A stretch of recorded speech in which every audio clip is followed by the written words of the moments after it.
l'Indonésie est un patchwork de milliers d'îles, regorgeant toutes de richesses culturelles et artistiques.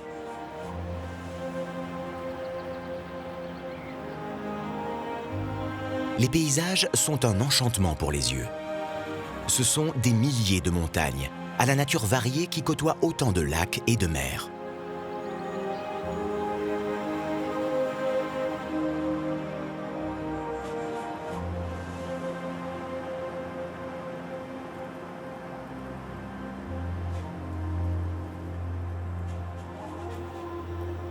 La richesse de la faune n'est pas en reste. L'archipel abrite aussi bien des orang-outans, des tortues géantes, des tigres que des dragons.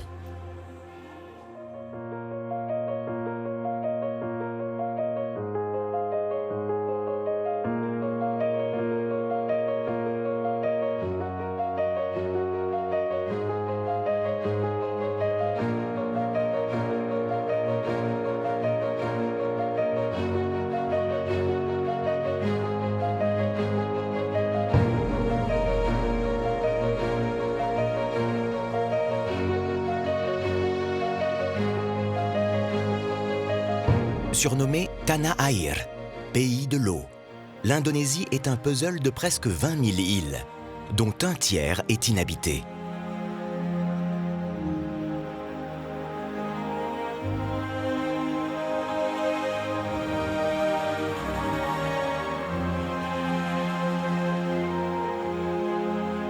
L'archipel s'étire sur 4000 km d'ouest en est, avec une population de plus de 260 millions d'habitants.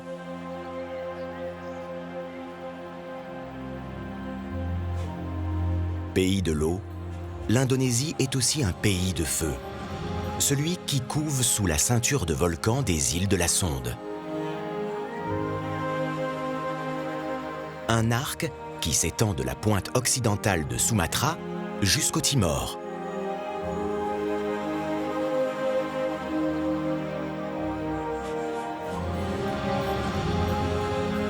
Cette forte activité volcanique est une source inépuisable de fertilité pour l'agriculture, ce qui a permis le développement de nombre de civilisations à travers les siècles. C'est afin de partir à la découverte de toutes ces richesses que j'entame mon périple dans cet archipel indonésien.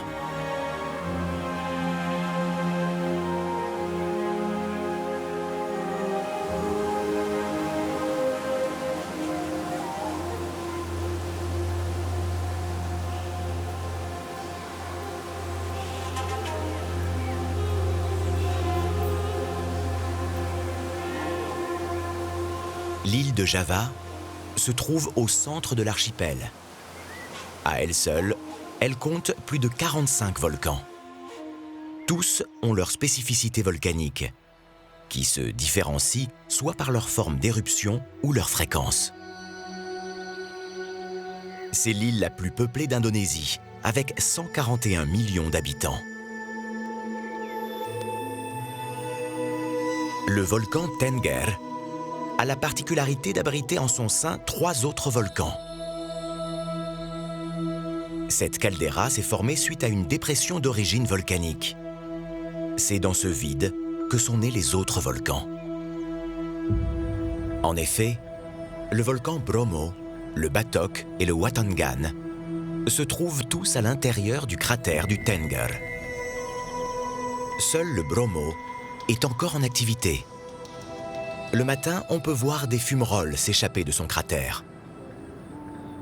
Au loin, on peut apercevoir le volcan Semeru. C'est le plus haut volcan de l'archipel indonésien, avec ses 3676 mètres. L'ensemble forme un somptueux complexe volcanique. Ce sont d'ailleurs les volcans les plus visités du pays. Mais avant de devenir un site touristique, le Bromo était un lieu de cérémonie religieuse et de sacrifice pour les Indonésiens. L'aspect sacré des volcans est toujours présent dans le quotidien de nombreux Indonésiens. C'est le cas de Tony.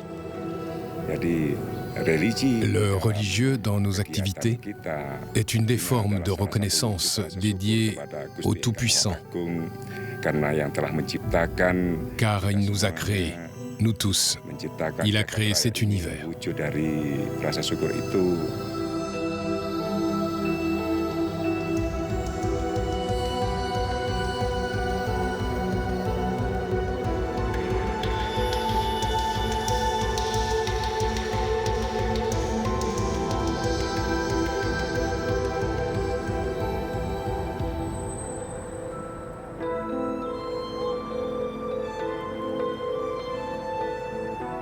Les pratiques spirituelles traduisent nos espoirs, pas uniquement nos propres souhaits, mais également les espoirs de ceux qui nous regardent ou de nos amis, notre grande famille. Cela peut être appliqué dans les activités quotidiennes. Nous pouvons créer une atmosphère paisible, harmonieuse en nous. Nous pouvons nous aimer les uns les autres.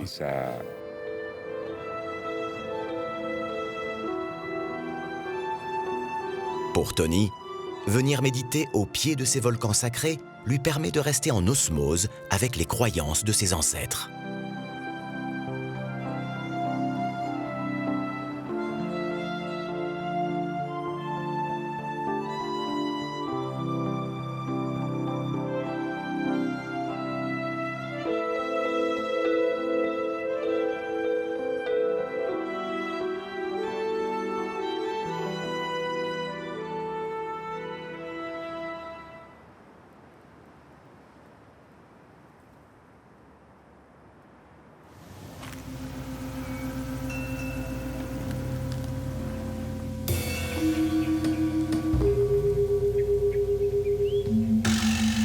Un peu plus à l'est de l'île de Java se trouve l'étonnant site de Borobudur. Bâti autour de 800 après Jésus-Christ, cet édifice de 14 km² est une grande stupa, formant, vu du ciel, un grand mandala.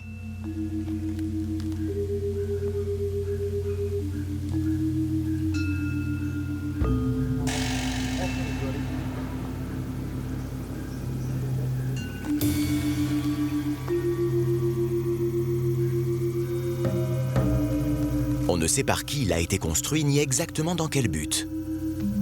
On estime le temps de construction à 75 ans, sous la dynastie des Salendra.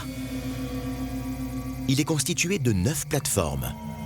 Les 6 premières sont rectangulaires, tandis que les 3 dernières sont circulaires, et à son sommet, on retrouve un grand stupa, entouré de 12 autres plus petits.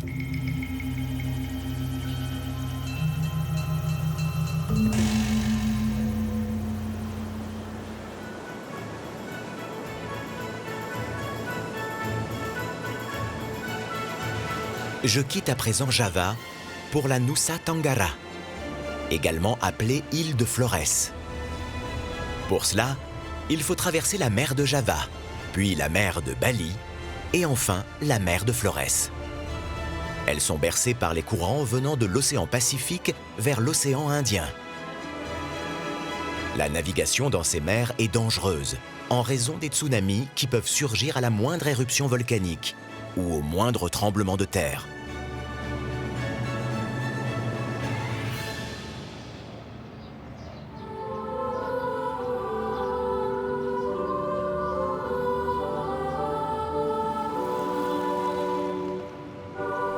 Sur l'île de Flores, c'est le christianisme qui est dominant. C'est la deuxième religion la plus répandue d'Indonésie après l'islam. Environ 7% de la population indonésienne est de confession chrétienne. Une grande majorité est protestante et le reste demeure catholique. Ces deux religions font partie de celles officialisées par l'État indonésien en 1945. Elles s'inscrivent ainsi dans la philosophie du Panchatila. C'est le président Soekarno qui met en place les 5 règles du Panchatila. Elles définissent les principes qui doivent servir à la création de l'État indonésien. L'une de ces règles définit que les chrétiens prient Dieu selon les préceptes de Jésus le Messie, les musulmans selon ceux du prophète de l'islam Mahomet, les bouddhistes selon leurs livres. Le christianisme arrive en Asie du Sud-Est en même temps que les Européens, notamment les Portugais et les Hollandais. Les premiers diffusent le catholicisme au XVIe siècle, dans quelques endroits de l'archipel, comme à Nusa Tenggara et au Timor. Les Néerlandais arrivent au XIXe siècle, avec des missionnaires dans le but de convertir les populations au protestantisme. L'objectif premier reste d'effacer la présence des Portugais sur le territoire. Par ailleurs, à cette période, on y interdit le catholicisme, alors remplacé par le protestantisme. Durant la colonisation indonésienne, quelques régions, comme la Sulawesi, les Moluques, la Papouasie ou Kalimantan, adoptent cette religion. Il n'est pas rare que des troubles religieux entre les communautés chrétiennes et musulmanes éclatent dans certains endroits sensibles d'Indonésie. Mais ils sont généralement fortement condamnés par les chefs religieux des deux communautés. Aujourd'hui encore, les traces du catholicisme sont présentes dans le quotidien. Il n'est pas rare, en se promenant à Flores, d'entendre des prénoms tels que Vincentius ou Benedictus.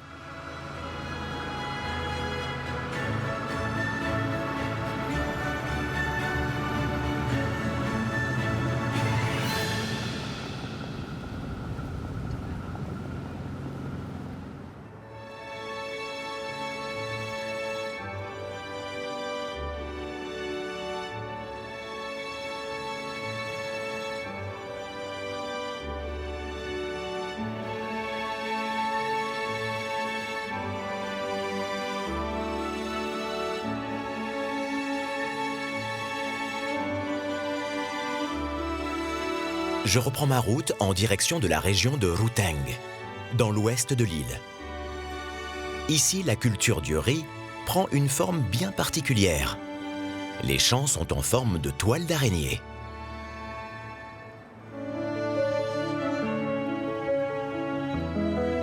Nous sommes dans le pays Manggarai, à une vingtaine de kilomètres de la ville de Ruteng.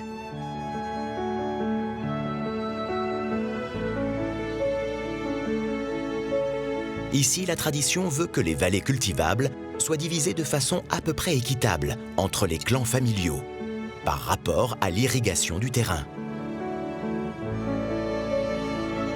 On découpe donc chaque parcelle de terre comme on découperait une tarte, en partant d'un centre qui correspond grosso modo au point le plus irrigué.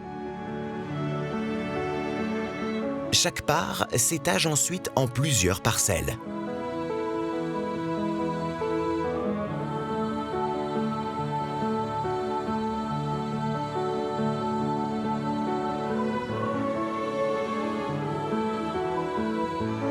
Il en résulte ces incroyables paysages, où les rizières semblent tisser des toiles d'araignée. On leur donne là-bas le nom de lingo.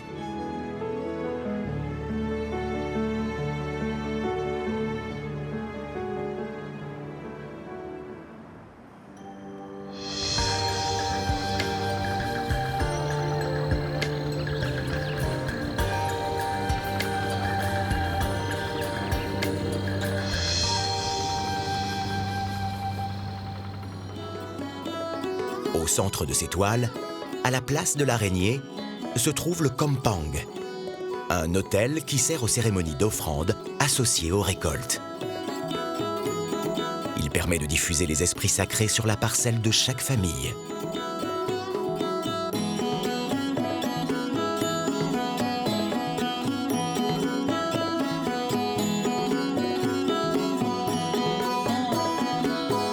Je quitte cet impressionnant panorama sur les rizières en toile d'araignée pour aller à la découverte d'un artisanat très ancien.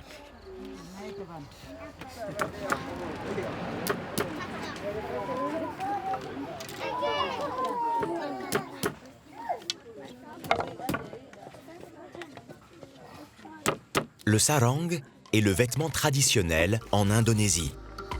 Sur l'île de Flores, la tradition du tissage du sarong est encore très présente et les techniques n'ont pas évolué.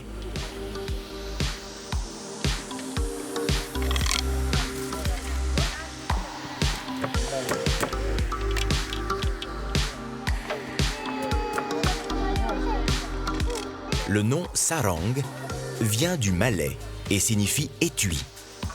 En effet, le sarong traditionnel est sans couture et se présente sous la forme d'un tube. Il existe des variantes à enrouler autour de la taille. Il peut être en coton, en soie ou en polyester selon votre budget. Les motifs peuvent être des carrés colorés ou des motifs batiks pour les musulmans. Quant aux hindouistes, ils portent le poleng, ce sarong aux carreaux blancs et noirs si typique de l'île de Bali. C'est justement sur l'île de Bali que je poursuis mon périple indonésien. Le statut particulier de l'île de Bali vient de sa spécificité religieuse. Alors que l'Indonésie est la nation musulmane la plus peuplée au monde, Bali est une petite enclave quasi exclusivement hindoue. Un hindouisme aux couleurs locales, assez différent de celui que l'on peut retrouver en Inde. Les temples balinais sont connus à travers le monde entier. Il en existe des milliers sur l'île, car chaque famille possède son propre temple, en plus de ceux qui servent à toute la communauté. Le temple de Tanah Lot est construit sur un rocher qui surplombe l'océan. Lot signifiant mer en balinais. Le fait qu'il soit au bord de l'eau expose ce temple au jeu des marées. En effet, à marée haute, il devient accessible uniquement en bateau. À marée basse, on peut s'y rendre à pied. Le palais d'eau royal de Tirtha Ganga signifie « eau du Gange », en rapport au fleuve sacré des hindous qui protège toutes les sources sacrées de l'île. Le palais d'eau comporte 2 piscines d'eau naturelle ouvertes au public. On peut s'y baigner en compagnie de quelques poissons. De plus, vers les piscines, on trouve une entrée traditionnelle en pierre qui fut la seule partie de Tirtha Ganga à ne pas avoir été atteint lors de l'éruption du volcan.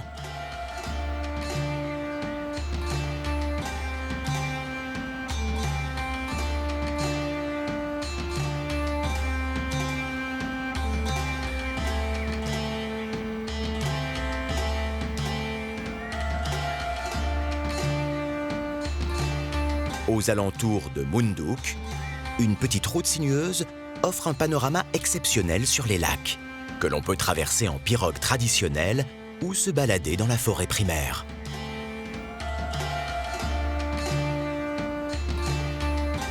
Ici encore, on retrouve les vestiges d'un ancien temple bouddhiste envahi par les eaux.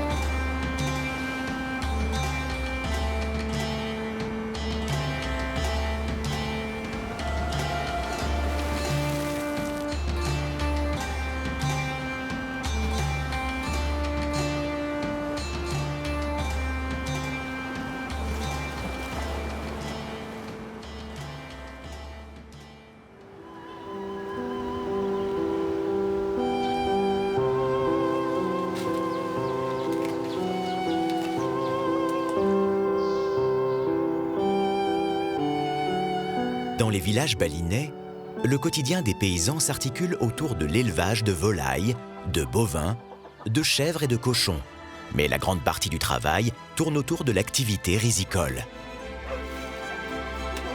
Le climat chaud et humide rend le travail dans les champs de riz difficile. Les jeunes générations préfèrent se tourner vers le tourisme, qui fleurissent sur l'île et représentent une source de revenus bien moins fatigante.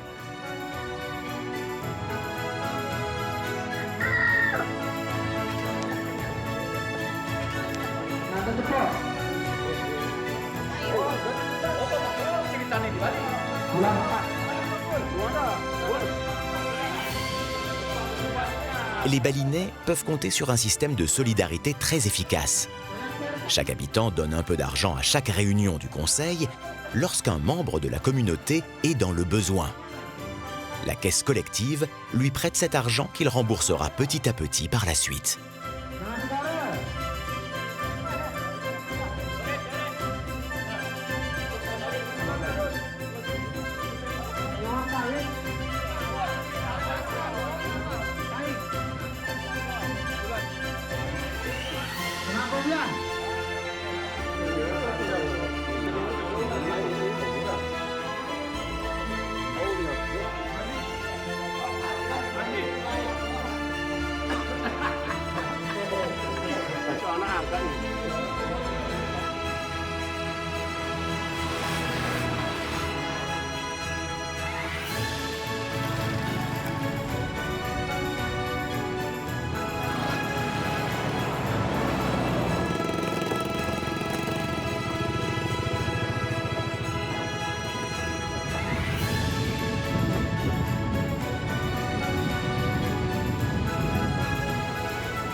Classées au patrimoine mondial de l'UNESCO, les rizières à Bali font passer la culture de cette céréale au rang d'art.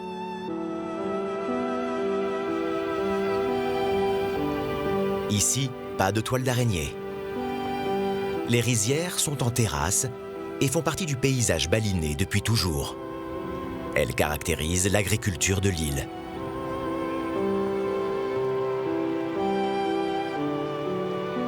Elles sont principalement situées au cœur de l'île.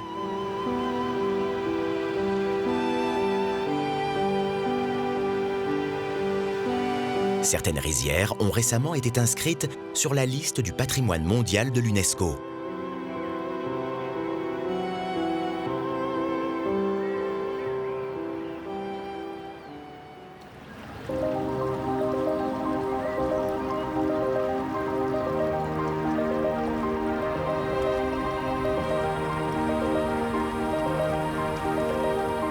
Ces rizières formant un amphithéâtre naturel qui constitue un parfait exemple du fonctionnement des sous-bacs balinais. Ces systèmes d'irrigation et de gestion de l'eau qui sont ancrés au plus profond de la culture balinaise. Ici, culture et agriculture se mélangent.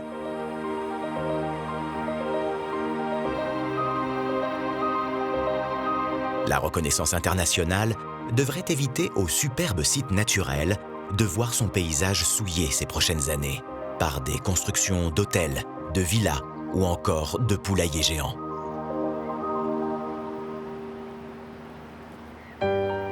La fonction vitale de chaque sous-bac est de gérer le réseau hydraulique et donc aussi de répartir équitablement les quantités d'eau nécessaires en fonction des besoins et des terrains.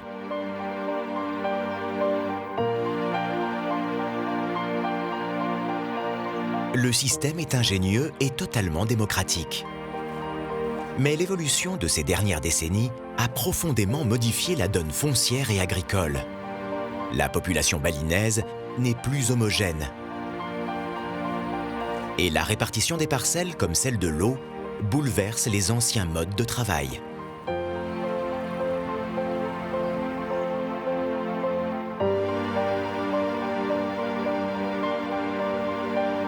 En dépit de ces transformations radicales, de nombreux villages balinais vivent toujours à l'heure des sous-bacs et de la production rizicole.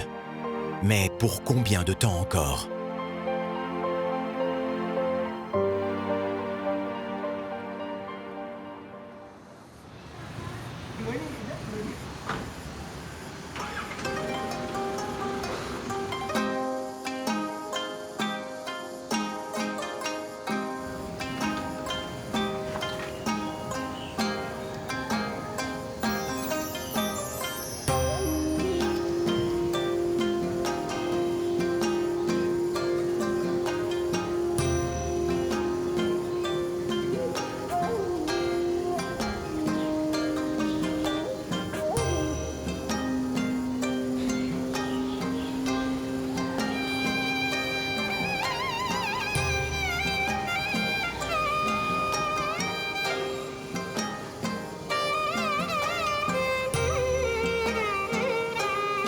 L'un des savoirs développés par les balinais au fil des siècles est la médecine. À l'opposé des Occidentaux, qui depuis Hippocrate ne voient les maladies que comme un ensemble de causes et d'effets, de maladies et de remèdes bien définis, les balinais attribuent les maladies à certaines causes invisibles, appelées niskala, dont les origines sont des déséquilibres d'ordre cosmique. N'oublions pas que les balinais conçoivent le corps comme un petit monde, ou microcosme, qui n'est autre qu'une reproduction du grand monde, ou macrocosme. Tout déséquilibre dans la chaîne cosmique aura des échos dans le système tout entier. Les maladies sont des déséquilibres du niveau microcosmique, alors qu'une guerre ou une éruption volcanique sont des déséquilibres du niveau macrocosmique.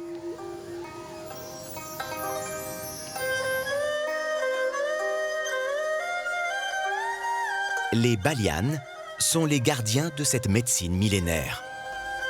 Ils permettent par leur savoir de rétablir l'équilibre par des rituels et servent d'intermédiaires pour détecter les déséquilibres et ainsi agir sur le monde des Niskala.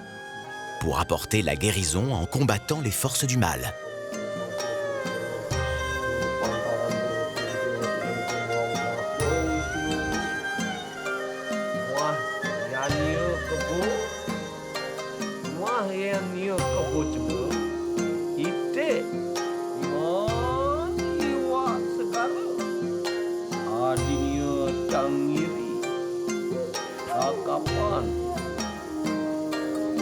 Pour agir sur l'équilibre cosmique, ils utiliseront aussi bien les plantes, racines ou massages que la transe et les pouvoirs magiques.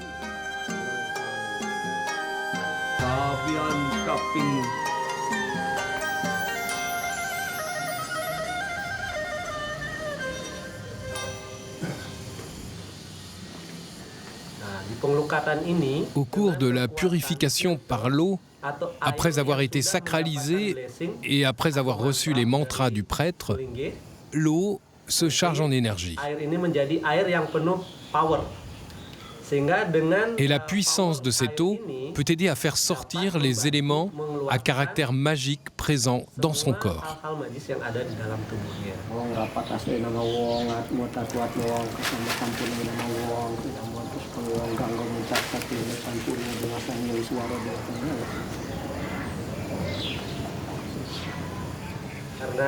Cela s'appelle Karawista. Elle est composée de paille de 10 et est garnie de fleurs. On dit qu'autrefois, lors de la conquête de l'eau sacrée, quelques gouttes d'eau sacrée d'Amrita seraient tombées sur la paille de 10 et que c'est pour cette raison qu'elle compte parmi les plantes sacrées.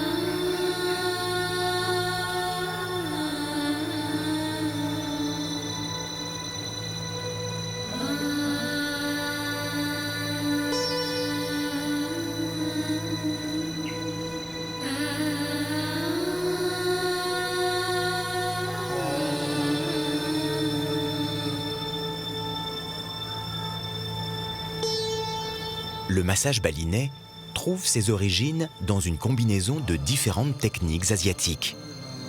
Il associe la médecine ayurvédique venue d'Inde et la médecine chinoise. Cette mixité s'explique par la situation géographique de l'Indonésie, en plein cœur de l'Asie.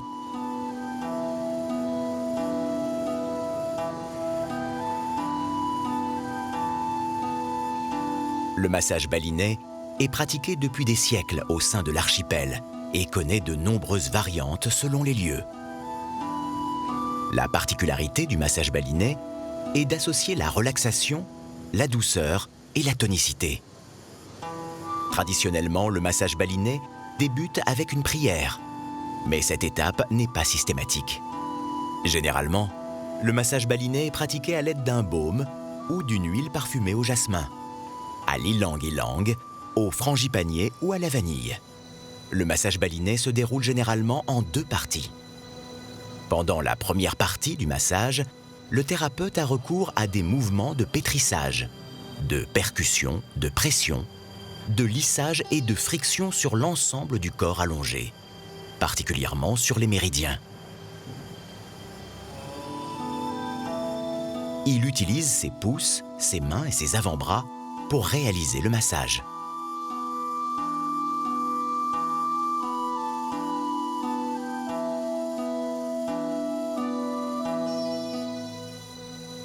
Il stimule les principaux points d'énergie du corps et contribue à la détente musculaire, notamment grâce aux exercices d'étirement.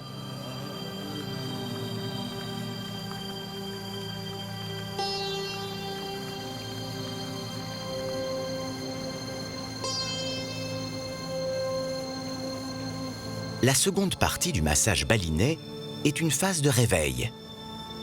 Elle consiste à pratiquer des exercices d'étirement doux en étant assis et sans avoir besoin de fournir un effort physique important.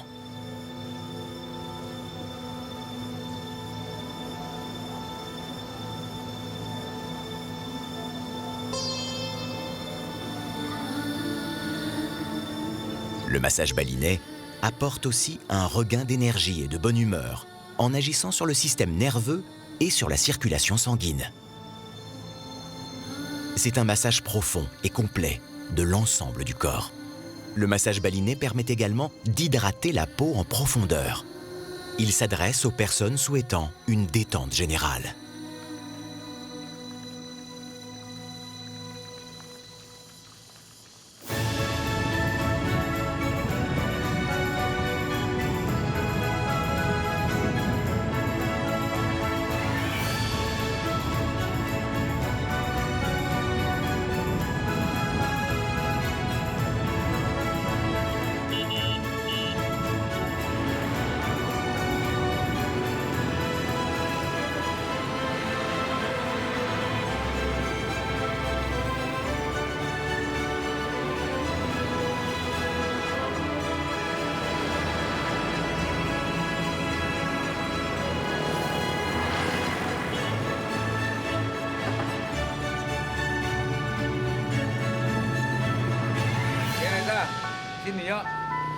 Sur le bord de route, on trouve toujours de quoi se restaurer à toute heure de la journée dans les petites échoppes qui bordent les routes.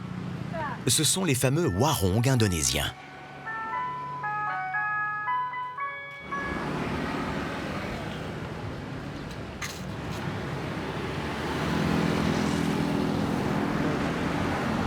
Les Balinais sont très fiers de leur culture, un peu à part. Ils cultivent notamment cette différence à travers la danse. La danse du Kecak, en particulier, est une danse traditionnelle et religieuse. Elle a été revisitée et réactualisée dans les années 30 par Walter Spies, un peintre et musicien allemand né à Moscou.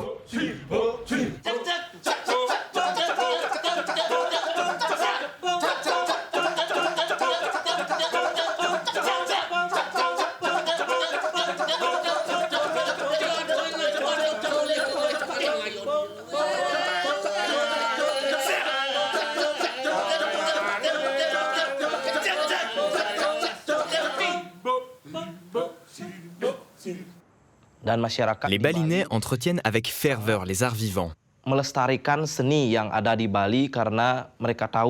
Tous les événements importants à Bali sont directement liés aux arts existants sur l'île.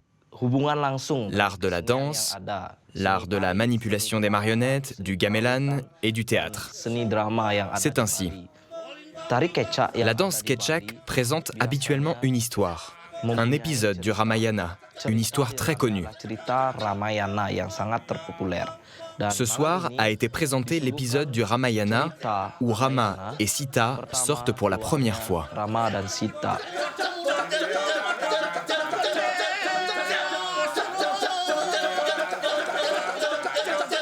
Alors que Rama avait abandonné Sita quelques instants, Rama avait, comme on dit en balinais, nyengker. Le bien-aimé de Sita avait pris soin de tracer un cercle protecteur autour de Sita pour qu'elle ne soit pas importunée par des personnes mal intentionnées. C'est ainsi. Et finalement, fort de ses pouvoirs, Rawana vient rendre visite à Sita et grâce à sa force, il réussit à ravir Sita. Il la fit voler, il l'emmena au royaume d'Alenka.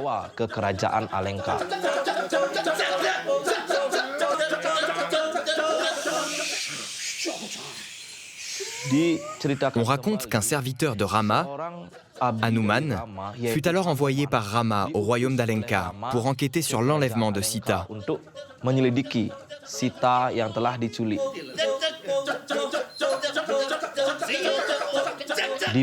Rama confia à Hanuman une bague symbole de son amour et Hanuman partit pour le royaume d'Alenka.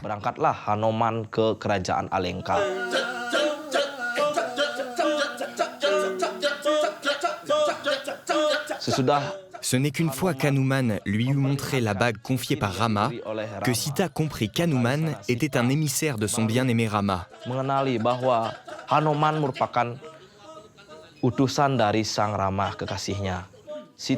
Sita donna une fleur à Hanuman pour qu'elle soit offerte à Rama.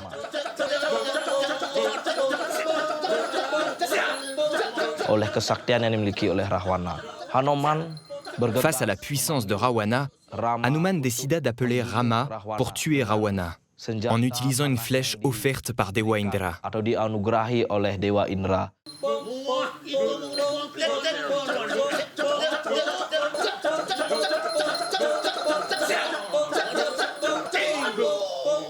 Rahwana dapat terbunuh. C'est ainsi que Rawana fut tué.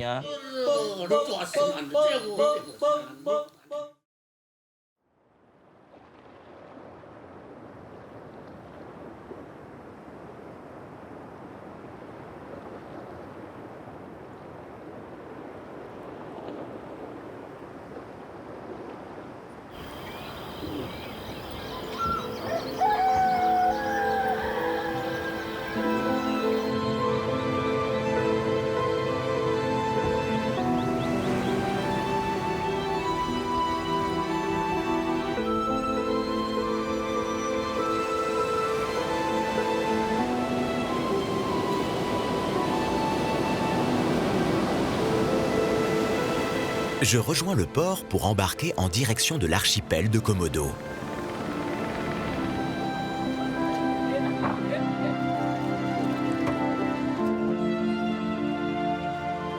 L'activité marine est encore tournée vers la pêche.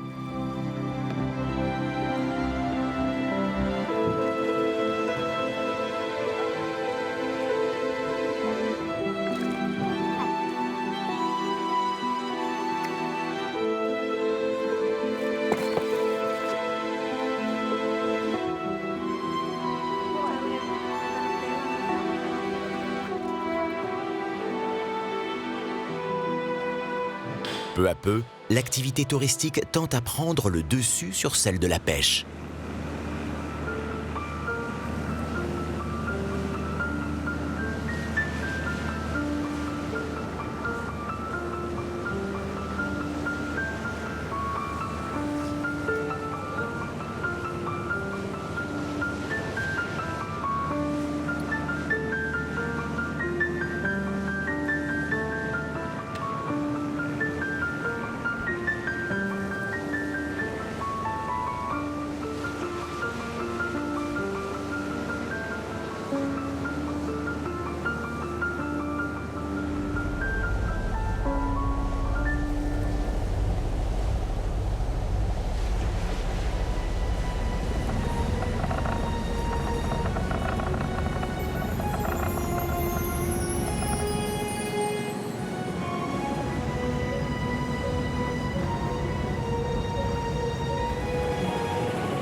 L'économie de ma famille avant ne dépendait que du travail de la pêche. Les revenus ont un peu augmenté avec la pêche. Finalement, ils ont acheté un petit bateau pour augmenter la capacité. Toute la famille a appris, si bien que tous les enfants maintenant ont réussi et peuvent maintenant conduire un bateau. Le succès des enfants vient aussi des ambitions des parents.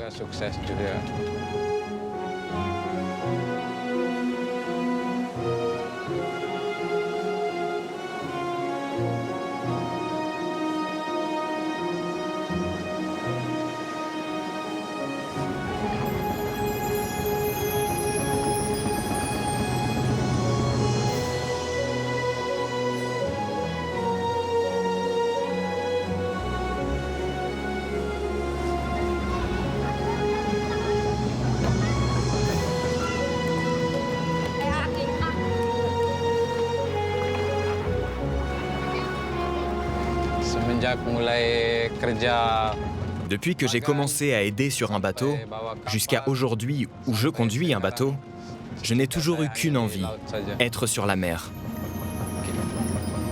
Quand on travaille comme ça sur la mer, On accepte les choses comme elles sont. Les risques sont importants, on est loin de la famille. Mais avant de prendre la mer, nous profitons du temps que nous pouvons passer avec notre famille.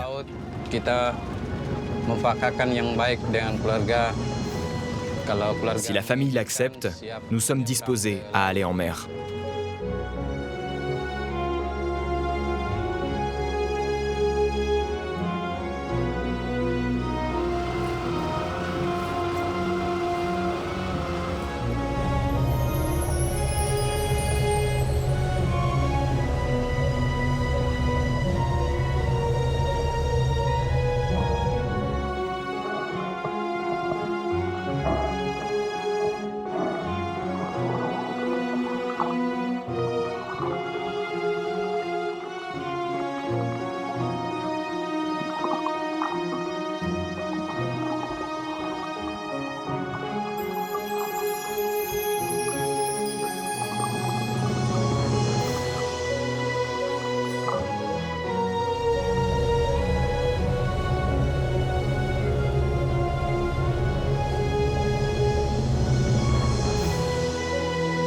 Classé au patrimoine mondial par l'UNESCO, le parc national de Komodo se compose des îles de Rinca et de Komodo, ainsi que de multiples îlots environnant aux écosystèmes marins exceptionnels.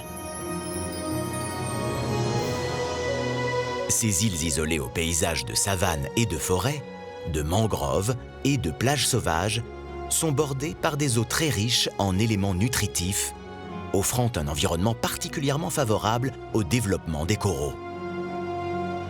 Les eaux de la région attirent une faune marine très importante, avec notamment des raies mantas, des baleines et des dauphins.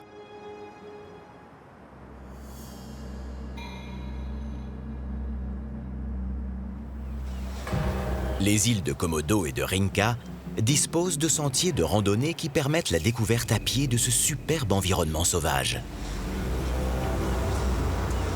Au cours de marches guidées, les voyageurs observent le célèbre varan de Komodo, survivant des périodes préhistoriques. Plus grand reptile du monde pouvant atteindre 3 mètres et peser jusqu'à 100 kg, le varan peut s'attaquer à des proies telles que des cerfs ou des buffles. La prudence est de rigueur et la présence d'un guide obligatoire. Même si l'observation des dragons attire de nombreux touristes, et ce dans un cadre organisé, l'expérience reste étonnante.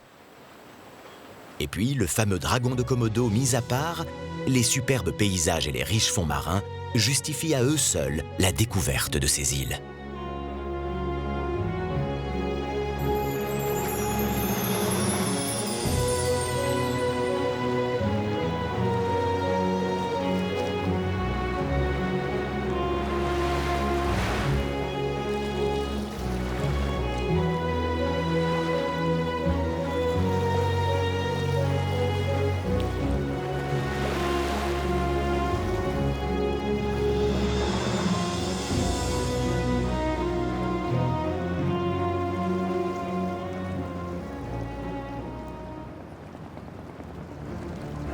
À la nuit tombée, ce sont des milliers de chauves-souris qui s'envolent des mangroves.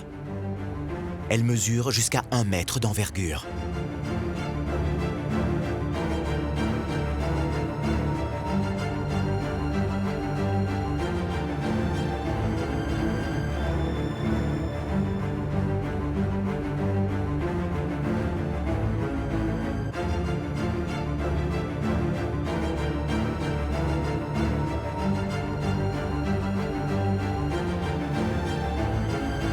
Au petit matin, elles rejoignent les mangroves afin d'y faire leur nuit.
Sur l'île voisine de Sumba, je découvre une technique de récolte du sel pour le moins inattendue.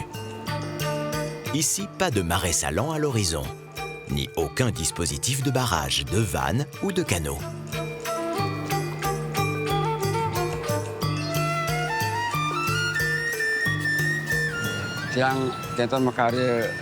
Je produis du sel.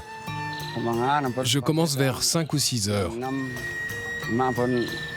À 5 heures, il fait déjà jour. Je vais à la mer. Ensuite, en utilisant mes outils, j'arrose le sable. Après, dans la matinée, je le sèche. Quand il est sec, vers 14 heures, nous le lessivons. Je le place dans le système de filtrage. Quand il est dans le bac, je l'arrose.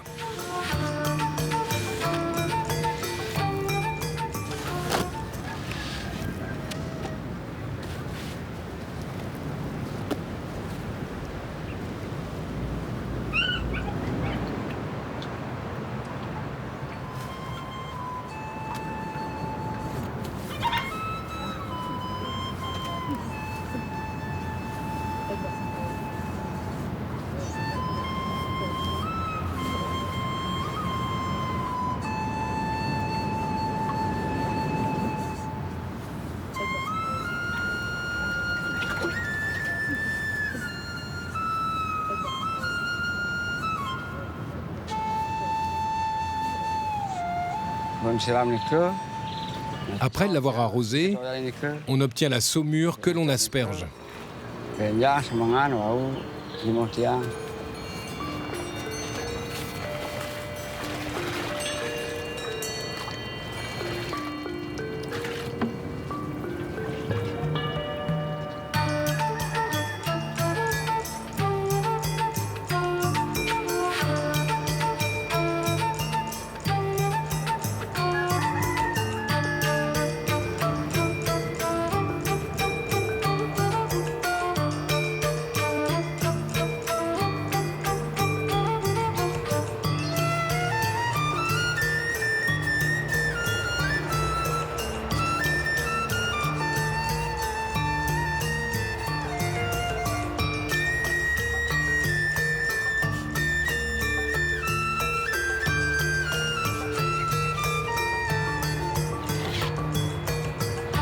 Vers 17 heures, il y a du sel. Il s'est formé dans les cristallisoires. Il devient blanc. Je dois à présent quitter l'archipel indonésien. Ce fut l'occasion de découvrir d'innombrables richesses au sein de cette ceinture de feu du Pacifique.